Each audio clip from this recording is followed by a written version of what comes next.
Welcome back to my YouTube channel. My name is Harshita and I guide you all. So आज मैं top 30 questions लेके आई हूँ English के लिए।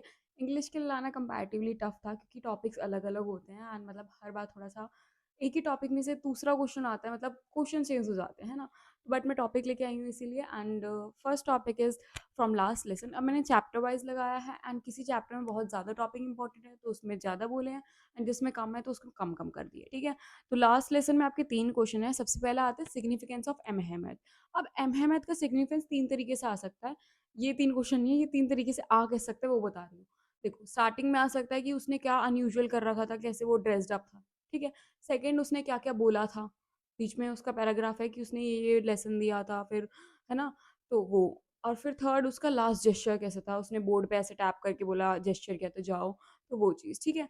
फिर उसका इम्पैक्ट क्या हुआ था विलेजर्स पे एंड फ्रांस पे, तो दोनों चीज़ पढ़ के जाना है, ठीक है? फिर सेकंड क्वेश्चन आता है कि these words were thunder clap to me. ये एक लाइन है आपके एनसीईआरटी की, एग्जैक्टली उठ के आती है and you have to answer कि इसके अंदर से क्या क्वेश्चन आ जाए वो नहीं मैं बता रही हूँ, बट ये लाइन ऐसे आएगी एंड कुछ भी पूछ लेगा तो please read out the whole paragraph, उसी में से ही कुछ आएगा, ठीक है? फिर आता है आपका एक कि बोलता है कि क्या वो पिजन्स को भी सिंग करा पाएंगे जर्मन में, तो ये भी एक क्वेश्चन है, read out it, okay? So then हम आपके नेक्स्ट चैप्टर पे चलते हैं, लॉ स्प्रिंग। अब लॉ स्प्रिंग में तीन चार चीजें मैं बता रही हूँ जो इंपॉर्टेंट है। सबसे पहले तो, was Saib happy working at the tea stall? The answer is no, because of his face expression. There was a carefree look over his face. वो सब चीज़ें तो मैं लिखनी है इस आंसर में, तो please read out that thing. फिर आता है उसका नेम आयरनी कैसे था, वो भी तुम्हें पता होगा कि उसका नाम था साइबे आलम लॉर्ड इन यूनिवर्स वाला। वो चीज़ रीड आउट करनी पड़ेगी। If you read the chapter ना, सब कुछ तुम्हें वहीं मिल जाएगा, ठीक है? एंड देन कम्स आपका कि गार्बेज के दो मीनिंग होते हैं, तो किसके किसके लिए क्या मीनिंग होता है, यू शुड नो दैट। जैसे आपका एल्डर्स के लिए गार्बेज का मीनिंग अलग होता है एंड चिल्ड्रन के लिए अलग होता है। एक पैराग्राफ है आपका, या नीचे से सेकंड पेज के नीचे, I don't remember that much, but हाँ नीचे है, इतना मुझे याद है, तो देख लेना, ठीक है? फिर आता है आपका, हाँ, एक ना क्वेश्चन लिविंग कंडीशंस पे आ सकता है कि चाहे सीमापुरी की हो चाहे फिरोजाबाद की हो, दोनों की लिविंग कंडीशंस पूछ लेंगे। यू शुड नो कि क्या क्या वहाँ पे गंदगी थी, कैसे लेन्स में छेद हो रखे थे, वो सब इंग्लिश में पूरा रीड आउट करके जाना, ठीक है? फिर आता है कि author made a promise that doesn't mean. Okay, so author ने प्रॉमिस किया था साहिब से कि तुम स्कूल आओगे अगर मैं बिल्ड करती हूँ तो वो वाला लिख लेना कि आर्मी ऑफ बेयरफुट वाली, वो चीज़ एक बार रीड आउट कर लेना। फर्स्ट पैराग्राफ में दो चीज़ें हैं कि army of barefoot and the thing कि ऑथर मेड अ प्रॉमिस, तो वो चीज़ रीड आउट कर लेना, ठीक है? फिर आता है आपका कि how Mukesh is different from other people. जो भी बैंगल मेकर्स थे उनसे वो डिफरेंट कैसे है, ये एक क्वेश्चन है। तो ये भी इंपॉर्टेंट है क्योंकि मुकेश एक अलग ही एक्सेप्शन बना था, सो यू शुड नो दैट, ठीक है? फिर जो वो बीच में है ना कि Firozabad is a hub of bangle making for India, so read that thing, क्योंकि वो आ जाता है कि वाई इंडल्ज होते हैं लोग वगैरह, तो आपको यही लिखना है क्योंकि फिरोजाबादी हब वगैरह है, ठीक है? वो आप रीड करोगे तो आपको पता चलेगा और क्या लिखना है उसमें, ठीक है? आपको पैराग्राफ बता दिए कौन सा पढ़ना है, ठीक है? मैं पैराग्राफ ही बता रही हूँ कौन सा पढ़ना है, एग्जैक्ट क्वेश्चन नहीं आने वाले, कुछ कुछ आएंगे एग्जैक्ट हो सकता है, लेकिन एग्जैक्टली सेम नहीं आके टॉपिक सिमिलर आ जाएगा। जैसे मैंने आपको बोला कि ऑथर वाला आ जाए, तो वो ऑथर का क्वेश्चन ट्विस्ट अप करके दे सकते हैं। डायरेक्टली इंग्लिश में सेम क्वेश्चन आ गया तो इंग्लिश का फायदा ही नहीं है इंग्लिश बोलने का, क्योंकि भाई इंग्लिश इज अ सब्जेक्ट जो आपके ट्विस्ट एंड टर्न क्वेश्चन आते ही आते हैं, ठीक है? फिर आता है आपका एक क्वेश्चन कि बहुत कंबाइंड क्वेश्चन आ सकते हैं, जैसे साहिब एंड मुकेश का कुछ एक क्वेश्चन कंबाइन करके आ जाए, तो please practice the combined question. हमारी मैम ने तो मतलब जैसे मैं 12th में थी तो उन्होंने हमें कंबाइंड क्वेश्चंस की लिस्ट ही दे दी थी कि ये क्वेश्चन पढ़ लेना, आ सकते हैं, तो प्रिपेयर फॉर दैट, क्योंकि ये 6 नंबर में आएंगे डायरेक्टली कि साहिब और मुकेश का कुछ बता पूछ लेंगे, तो 6 नंबर के लिए प्रिपेयर करके जाना उस हिसाब से, ठीक है? फिर अगर आपने चैप्टर पढ़ रखा है देन यू आर सॉर्टेड, फिर तुम मत सोचो कि अरे कैसे होगा कैसे हो, यू कैन डू इट, क्योंकि पेपर में इतना हार्ड नहीं आएगा, ठीक है? फिर आता है आपका डीप वाटर। अब डीप वाटर में Y M C A pool was safe, ठीक है? 3 ही क्वेश्चन है इसमें। Y YMCA pool was safe? What was that incident that happened? Okay, how did he overcome that fear? अब वो ओवरकम कैसे करता है, वो इंस्ट्रक्टर हायर करता है, तो वो क्वेश्चन भी आ सकता है। फिर वो लेक्स वगैरह में जाके स्विम करता है, वो क्वेश्चन भी रीड आउट कर सकते हो। मतलब मैं टॉपिक बता रही हूँ क्या आ सकता है, you have to read that topic and उसमें से कुछ आएगा। एग्जैक्टली पूरा तो रुक के नहीं आएगा, क्योंकि 6 नंबर में 10 क्वेश्चन तो वो दे नहीं देंगे, 2 नंबर का देंगे, छोटा सा देंगे, तो आपको बस रीड आउट करना पड़ेगा पूरा कि आप वो 2 नंबर का एनसीईआरटी में से लिख सको, तो इसलिए मैं पैराग्राफ्स बता रही हूँ, ठीक है? फिर आता है आपका इंडिगो। इंडिगो में देखो कॉन्फ्लिक्ट्स ऑफ ड्यूटीज, 2 ड्यूटीज होती हैं उसकी। एंड फिर आता है कि how did ordinary people contribute to the struggle. And then how did Gandhi agree to the 25% refund. Chapter में थोड़े से क्वेश्चन ज्यादा है। The third question is why Gandhi thought that the battle of Champaran is won. ठीक है, फिर the importance of self reliance. ये question मैं 3 बार देख चुकी बोर्ड एग्जाम में। तो the importance of self Reliance, Gandhi ने क्यों समझाया था इंडिया वालों को, यू शुड नो दैट। ठीक है, फिर आता है कि राजकुमार शुक्ला को रिजोल्यूट क्यों बोला गया था, वो भी तुम्हें पता होना चाहिए। Most important question, how does Champaran episode turn to be a turning point in Gandhi's life, you should know that. ठीक है, फिर ना एक लास्ट में एक पैराग्राफ है बिल्कुल चैप्टर खत्म होते ही, इसमें मैंने लिख नहीं रखा इंपॉर्टेंट, बट सिंस मेरी मैम ने बोला था कि एक बार रीड आउट कर लेना, I will say to you also कि वो रीड आउट कर लो कि गांधी ने किसी की हेल्प लेने से क्यों मना कर दिया था, किसी इंग्लिश ब्रिटिशर की हेल्प लेने से मना किया था उसने। तो वो यू शुड रीड, बिल्कुल लास्ट पैराग्राफ है चैप्टर एंड होने के इतना सा, वो पढ़ लेना। टर्निंग पॉइंट के नीचे है, टर्निंग पॉइंट वाला ऊपर है, उसके जस्ट नीचे पैराग्राफ है, रीड आउट दैट। ठीक है, फिर आता है आपका अगला चैप्टर, रैट ट्रैप। अब रैट ट्रैप में देखो मैंने कुछ ज्यादा नहीं लिखा क्योंकि इसमें मेरे को समझ नहीं आ रहा था, पूरा चैप्टर ही पता नहीं कुछ भी आ जाता है।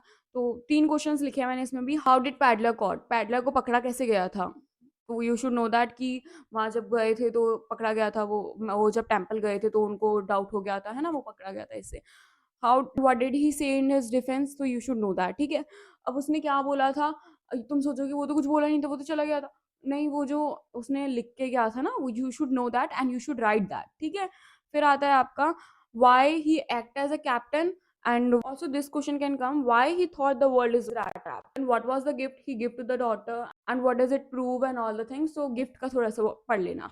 ठीक है, ये चैप्टर अच्छे से पढ़ लो तो बेटर है, क्योंकि ये चैप्टर मेरे को ज्यादा मिले नहीं, कि क्वेश्चंस भी थोड़े से कम आ रखे थे, बट ठीक है एक बार पढ़ सकते हो। यही जो क्वेश्चन मैंने बताया ये बोर्ड में आए हुए हैं। ठीक है, फिर आता है आपका इंटरव्यू। अब इंटरव्यू चैप्टर में ना जो स्टार्टिंग के 2 पार्ट में डिवाइड है, एक उम्बर्टो एको एंड द इंटरव्यू पार्ट। ठीक है, अब इंटरव्यू वाले में जो सबके इंटरव्यूज है ना, जस्ट लर्न देम, क्योंकि किसी का भी इंटरव्यू आ जाएगा एंड आपसे बोल दिया जाएगा कि जैसे रिक्वायर्ड कीपलिंग है उसका बताओ, कुछ पूछ लेंगे कि उसने क्या बोला था, आयरनी कैसे है, उसने क्यों किसी का ले रखा इंटरव्यू नहीं ले रखा। So you should know that, you should know the whole interview, जिसने जितने 5 लोग हैं 6 लोग हैं आई थिंक, सबके पढ़ो। ठीक है, इंटरव्यू के पॉजिटिव क्या है, नेगेटिव क्या है, जस्ट दैट। ठीक है, फिर आता है इम्बर्टो एको। अब इसमें ना सिर्फ तुम्हें 4-5 चीजें करनी है, दैट इज कि उसको इंटरव्यू अच्छा लगा था, तो yes he likes being interview, क्योंकि उसने कुछ मेंशन नहीं किया था कि उसको पसंद नहीं है। और उसको फेम कैसे मिला था, बुक से the name of rose, you should know that. फिर उसको कैसे आइडेंटिफाई होना पसंद था, नॉवलिस्ट या academic scholar, you should know that. And उसने नोवेल लिखना शुरू कैसे किया था, और उसका राइटिंग स्टाइल डिफरेंट कैसे था सबसे, बस। ठीक है, फिर आता है आपका पोइट्स एंड पैनकेक। ये चैप्टर के लिए इतने कमेंट्स आए ना मुझे कि इसका बता दो क्या करना है, क्योंकि थोड़ा गंदा चैप्टर है। तो सबसे पहले तो इसमें सुबह का कैरेक्टरिस्टिक, देन ऑफिस बॉय कैसे जेलस होता था इससे, वो सब बताना है, ऑफिस बॉय का क्या रोल था, वो कैसे मेकअप करता था। ठीक है, फिर वो नेशनल इंटीग्रेशन कैसे था, और मेकअप रूम को डिफाइन कैसे किया, फायरी विजरी से किया ना, तो वो सब स्टार्टिंग में ही है। The God that failed refers to, क्वेश्चन सीधा आया हुआ है एक बार बोर्ड में, the God that failed refers to what, you have to answer it for 2 marks, so prepare for that। And also कि वो अनएक्सप्लेन मिस्ट्री कैसे रही थी उसकी एंट्री, तो वो पूरा तुम्हें पढ़ना पड़ेगा एक बार, you should know that. Okay, फिर आता है आपका गोइंग प्लेसेस। अब गोइंग प्लेसेस में ज्यादा क्वेश्चन नहीं आते, सोफी का रिलेशनशिप आ जाएगा कि उसका जेंजी के साथ क्या था और वो कैसे कॉन्ट्रास्ट थे, तो you should know what was Sophie's relationship with her dad brother, तो यू शुड नो दैट।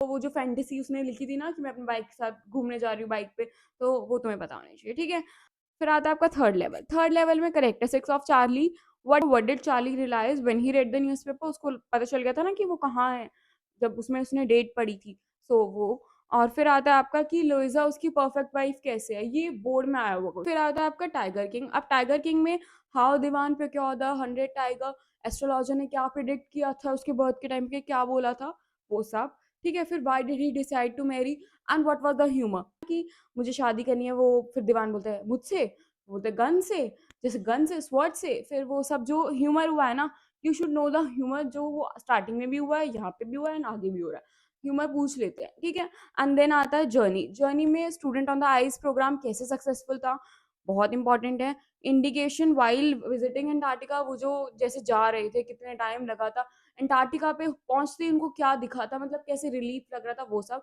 फिर फोटो प्लैंकटन एंड जो भी वो बोलता है ना कि, फिर वो बोलते हैं ना कि छोटे छोटे चेंजेस बिग रिpercussion लाएंगे, वो आपको पता होना चाहिए, क्योंकि वो एक एग्जैक्ट क्वेश्चन उठ के आ जाता है कि how did the small changes affect the whole world, so you should know that, ठीक है। ग्लोबल वार्मिंग कैसे हो रही है वो वाली चीज। And on the face of it के लिए मैंने कुछ नहीं लिखा है, क्योंकि on the face of it में ना डायरेक्ट एक पैराग्राफ आएगा बड़ा सा एंड उससे रिलेटेड कोई क्वेश्चन आएगा, बट अगर कोई क्वेश्चन ऐसे आ गया तो उसमें नेचर आ सकता है मिस्टर लैम्ब का, और उनका कॉन्ट्रास्ट आ सकता है कि कैसे कॉन्ट्रास्ट थे, वो सब चीजों को निग्लेक्ट करता था, वो सब चीजों में पॉजिटिव रहते थे, वो चीज।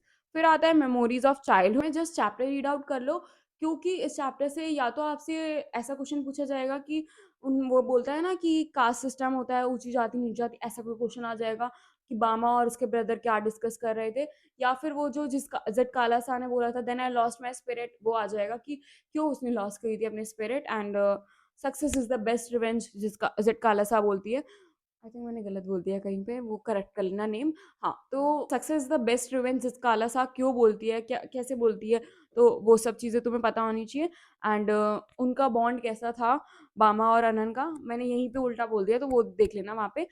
ओके, सो इस चैप्टर में just read the chapter and you learn it, क्योंकि इन दो स्टोरीज में ना you personally experience real world से ही है, तो आपको जस्ट रीड आउट करना है। एंड वो जो चीज़ें हैं ना कि उसने शूज़ पहन रखे थे तो उसके शूज़ उतरवा दिए थे, उसको अपनी मदर की याद आ रही थी, क्यों आ रही थी, वो सब चीज़ें एक बार पढ़ लें। If you read the chapter this one, you are sorted, क्योंकि बाकी चैप्टर्स में कभी-कभार आपको डीपली देखना पड़ जाता है कि वो क्या बोल रहा है, बट यहाँ पे बहुत ईज़ी है तो बस पढ़ लेना। One thing I will suggest, if you want to score good, please go through your NCERTs and well, मतलब ऐसा नहीं कि थोड़ा-सा देख लिया कोई बात नहीं, एनसीईआरटी को घोल के पी जाओ, तभी तुम्हारे फुल मार्क्स आएँगे, ठीक है? मतलब फुल भी, या अगर तुम्हें 90 प्लस लाने हैं ना, then use the NCERT word and that's it. If you like the video, please do hit a like button and subscribe for more videos.